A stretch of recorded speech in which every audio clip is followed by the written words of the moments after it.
Welcome back to the Heartland Institute's Climate Reality Forum. We are live streaming from Madrid, Spain, site of the United Nations COP25, Conference of the Parties Climate Conference. We are here to present a dose of reality and sound science as opposed to much of what we hear from the United Nations. And for our final segment of the program, or second to final segment, we have Dr. Will Happer back joining us again at the table. Thank you so much for being here again, Dr. Happer. Dr. Happer is the Cyrus Fogg Brackett Professor of Physics Emeritus at Princeton University and a long-term member of the Jason Advisory Group, where he pioneered the development of adaptive optics. He is the winner of many scientific awards, including the Friedrich Seitz Memorial Award at Heartland's 10th International Conference on Climate Change. That was back in 2015. He also joined the Trump administration in 2018 and left in September of this year. In the Trump administration, he was working on issues with the National Security Council, and he also was promoting climate realism and more climate science investigation and discussion. So thank you again for joining us, and let me begin just by asking you, why did you agree to join the Trump administration, and what did you hope to accomplish? Well, they asked me to come down to the National Security Council to help them with technical problems, not climate, but I thought the technical problems were important. One of them, for example, was trying to harden the grid to electromagnetic pulses, which are, some of them are natural events, and there are electromagnetic pulses from nuclear explosions, and so that was something I knew a lot about, and I was able to help them on that. But I told them that I would come if they would permit me to at least freelance on trying to get some sense into climate policies, and they agreed, and they kept their word, and I did the best I could, and I said I would spend a year with them, and I spent the year, and they asked me to stay longer. I said, thank you, I think I can be more useful as a private citizen. So we left, I think, on good terms. Well, thank you for your service, because I know that as much as climate science is near and dear to your heart, working on the other issues, of course, is something the nation needed, and you were the perfect person for it, so thank you. Thank you. Well, so why don't you tell us a little bit of what it was like to work in the White House for the Trump administration? The legacy media portrays the White House as a place of chaos and conflict on the inside that's under constant siege from the outside. Was that your experience working at the White House? Well, it was certainly under constant siege from the outside, no question. I didn't sense any chaos inside the White House. There were the, inevitable interpersonal conflicts, which any big organization has. I'm sure you have it at Heartland. We certainly have it at Princeton University. And well, speak for yourself. Human nature. So we had those. Okay. And but I didn't think they were unusual. How many times did you meet with President Trump, and what was your impression of Donald Trump, the person? Well, I had actually talked to him right after the election. I went up to Trump Towers, and we chatted for half an hour or so. And we talked about his uncle, John Trump, who was a well-known physicist at MIT who worked on Van de Graaff accelerators. And he must have come to Thanksgiving dinner and Christmas at young Donald's house, because Mr. Trump remembered that on a high-energy accelerator, you had to be careful with radiuses of curvature or you would get sparks. And it was things that I didn't expect the President of the United States to know about, but he somehow remembered them. So I had a good impression of him then. It was mostly casual. He asked how we were doing in science in the U.S. I said, we're not too bad, but we can do better. So I think that's what he expected. And then I had several meetings with him in the White House, and impression was much the same. He's very sympathetic to trying to get some more rationality into climate policies. Personally, he feels very strongly that way. Many of the people in the White House who advise him are nervous about the political implications of that, which I can understand too.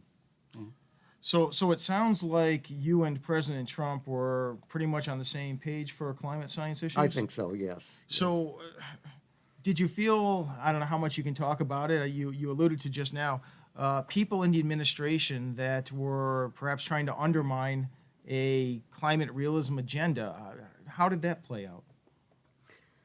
Well, I don't think they were really trying to undermine. I think they were doing their best to be loyal advisors to the president. They wanted him to be reelected. They were worried that if he picked up on the climate issue, that he would lose more votes and he would win. I'm not an expert at any of this sort of stuff. I've never won a single election in my life. I'm happy to talk about instruments or differential equations, but this is not my expertise. So they may have been right. I told them I as a non-expert, I thought they were wrong, but of course that didn't carry very much weight. You should have sent them my way. I'd have something to say about that. But I think they were sincere. I think, if you talk to these people, first of all, almost none of them have a scientific background, right? So they're easily swayed by this perception that 97% of scientists believe that this is a crisis. And so even if you're a Republican, if you've heard that for 20 years and you don't know any science, and you're used to politics where you sort of count votes to make decisions, it's quite natural that they would be nervous to go up against this. So I don't blame them. What I blame is this barrage of propaganda and the failure of the media, the news media, to do their job of showing both sides. In fact, it's quite the opposite. They've become advocates, not reporters. Well, hopefully, people in the Trump administration who are more concerned about the politics, they'll read the publication we produced last year regarding how Republicans in particular, but politicians in general, are punished politically when they promote the climate alarmist narrative. But well, thanks so much for fighting as hard as you did for climate Thank you. realism. So when you entered the Trump administration, Will, there was talk that you might help facilitate the so-called red team, blue team reexamination of government data and policy recommendations when it comes to climate. The idea that there's certain assumptions that the government scientists make about what's happening to our climate, and that it hasn't really been looked at critically, maybe ever, but certainly not for a long time. And it was Right. certainly time for that. That's something the Heartland Institute has pushed for a long time, and we actually talked to you about it, of course, and had meetings about that. And obviously that didn't happen. Right. So did you try to make that happen when you went to the Trump administration? Why didn't it happen? And do you believe that Trump really wants to do it, and it could happen if he does get a second term? Well, thanks, Jim. This idea of doing a critical review of climate, I think, is a very good one. I think one of the problems we have with climate now is it's never been subject to the sort of expert review that most of our other important government things are subject to. I know in defense, where I've spent much of my life, no important new system escapes harsh review. A red team is supposed to be adversarial and to try and pick fault with everything, but climate has been completely shielded from that. And so they have reviewed themselves, and it's amazing, there's this ancient maxim that no man should be a judge in his own cause, unless you're a climate scientist, in which case you judge your own work and you look at it and, like the Lord, after the first 6 days of creation, you look and see it's good. Why, it's very, very good, right? So that's the situation we've got. And of course, that's not healthy at all. For example, a company is not permitted to audit its own books. You bring in an outside auditor. So it's common sense for most people that you need someone from the outside. But this was considered an enormous threat. It was considered an attack on science. And of course, more importantly, it was considered a potential vote loser. So that's the problem. But I tried as hard as I could, and I think Mr. Trump would have liked to do it. So he doesn't, if he wins the second term, he doesn't have to worry about votes anymore, right? It's possible that it will happen then. I hope it will happen then. Well, let me chime in. If you're listening, President Trump, you will not lose any votes. People elected you because you speak your mind and hold true to your convictions.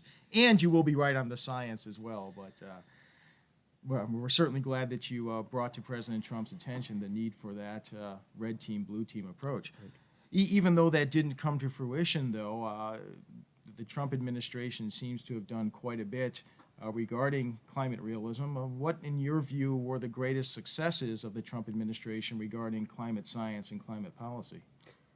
Well, I think by far the most important thing Mr. Trump did was to withdraw from the Paris Agreement. And, that was not an easy decision because a good fraction of his own supporters, his own party, were begging him to remain in climate, as you know, and so that they would, quote, have a seat at the table. And it was not a seat worth having, in my view, and I think the president called it right. So that's by far the most important thing he did. And I hope that he will do more as time goes on. If he's reelected, I hope he will do more. But, I can't see anything bad that will come from a review of climate. If they pass the review with flying colors, who can assail them at that point? If they don't pass it, well, they ought to fix what's wrong with it. And Agreed. everybody else has to live by those rules. Why should they be exempt? So if President Trump picked up the phone and gave you a call and asked for your advice, what he could do in his second term, what would you recommend for climate science topics, climate change, science and policy? What would a second Trump term look like ideally? Well, I think I would still recommend a review as soon as possible. And secondly, I would recommend carefully looking at the amount of funding that's going into climate science because, much of the problem is being driven by too much government funding, which with the understanding that the results of research have to reinforce the narrative that there's a crisis, an emergency that has to be dealt with. So we've got a serious problem with the permanent bureaucracy. When new administrations come in, political people come and go, but the bureaucracy remains.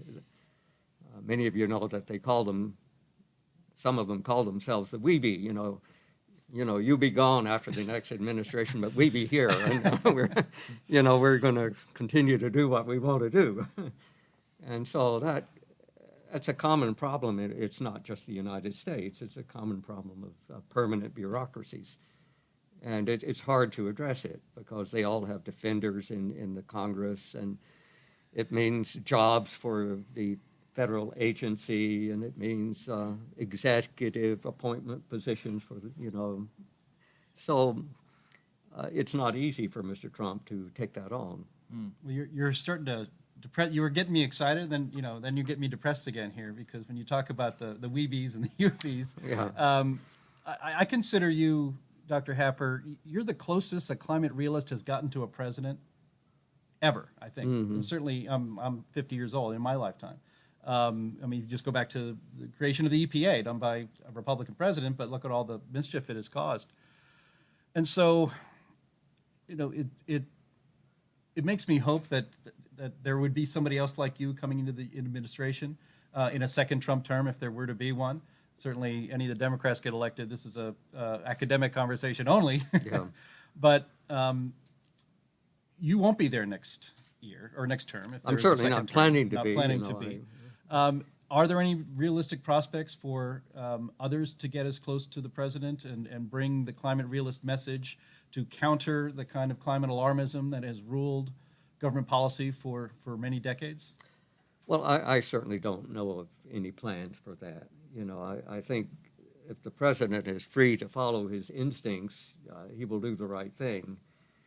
But, at the present time, all the focus is on the coming election, and I suppose that's the right thing.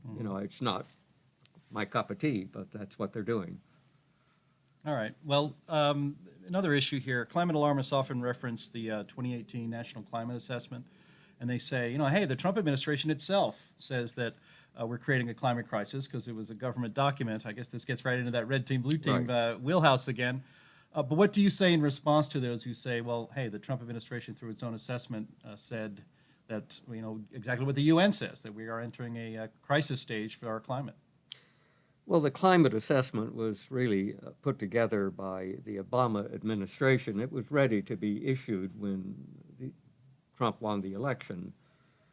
And so what they should have done at that point was to review it carefully. There are parts of it that are actually pretty good science, but much of it, especially the executive summaries, are just complete propaganda. They're not based on real science at all. But they were afraid to do that. They were afraid that they would be demonized and character assassinated, whatever the right verb is. And as you know, it's not easy to live with that. The climate enthusiasts are big fans of Saul Alinsky, and Saul Alinsky's 13th commandment was that you go after individuals and you demonize them. And, all of us have experienced that. But, if you're in the political realm and you're hoping to win an election, you can be excused for being much more sensitive to that. So most people who expect to go up and look for votes are unwilling to risk, the degree of vituperation that you will get from that. So I think that made people hesitate to push back against it. And as I mentioned earlier, there's also the problem that they've all been brainwashed. So many people in the Trump administration felt, well, maybe it's right. How do I know? I'm just a lawyer. And most of them are lawyers. You're describing the UN again here. Yeah, that's right. Yeah. So anyway, what finally happened was they diddled with it. They couldn't decide what to do, and they decided, well, we'll just not do anything to it. We'll release it at some time when the news media won't notice it. They'll be distracted by something else. So they released it on Black Friday, basically a year ago almost, thinking that no one would see it during the Thanksgiving holidays. But of course, the other side was ready. They knew when it would be released. They orchestrated it, really. They had close ties to the people who had created the report. And so it went out. Mr. Trump was caught unawares. He and a number of high-level people in the White House were very unhappy when this happened. It was something that they didn't know was coming, and it blindsided them. And so there were several weeks of recriminations, and mutual finger-pointing. Fortunately, I had nothing to do with it, so I was out of that. But it helped me quite a bit, Yeah, the Trump administration itself has determined that. I've heard that so many times. Yes, that's right. That's right, yeah.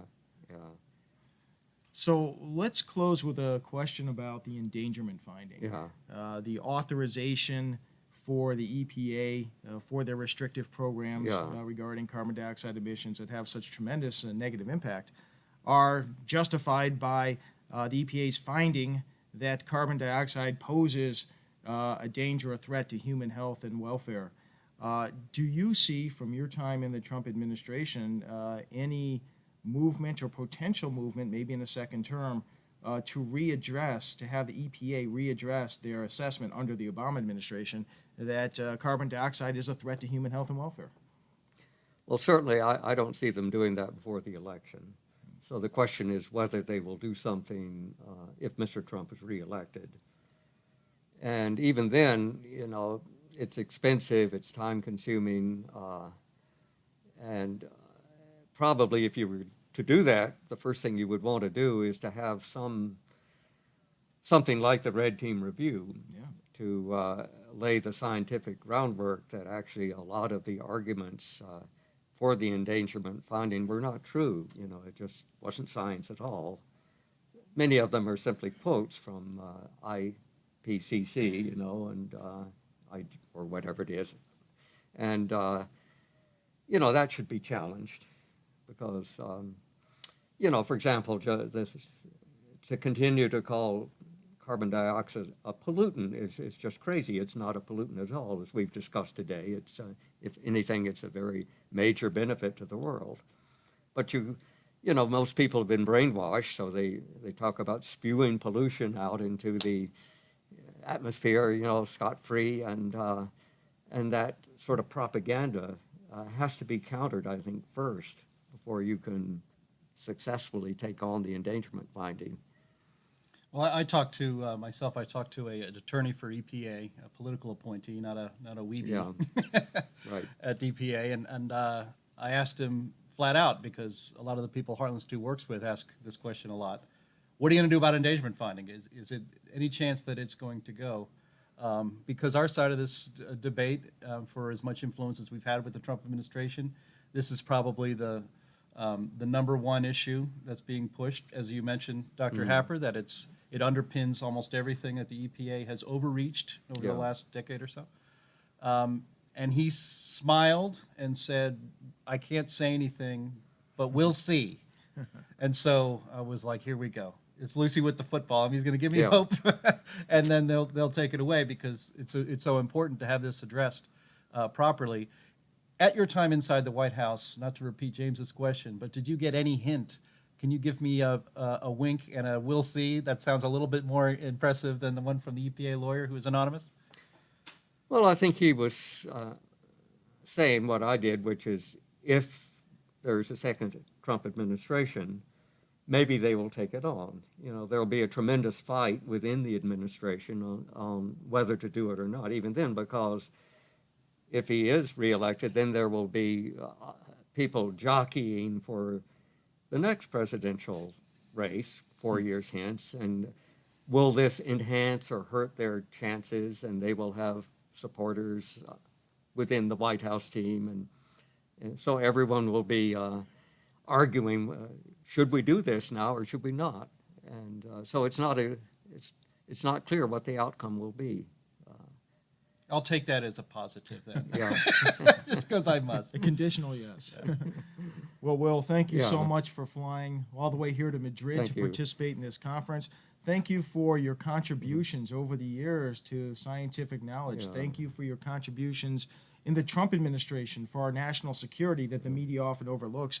Thank you for your contributions to America as a whole. It truly is an honor to call you friend. Thank you so much. Thank you, James. And let me let me just thank everyone here and anyone who's on the TV cast of this. That we need every American who values freedom, who values honesty and decency, to learn about climate and help us to reverse this madness that has taken over so much of the Western world. We've all got to work together on this, and there's no one person or one organization that can do it, but if we work together, we'll win. Absolutely. Thank you, Will. Thank you.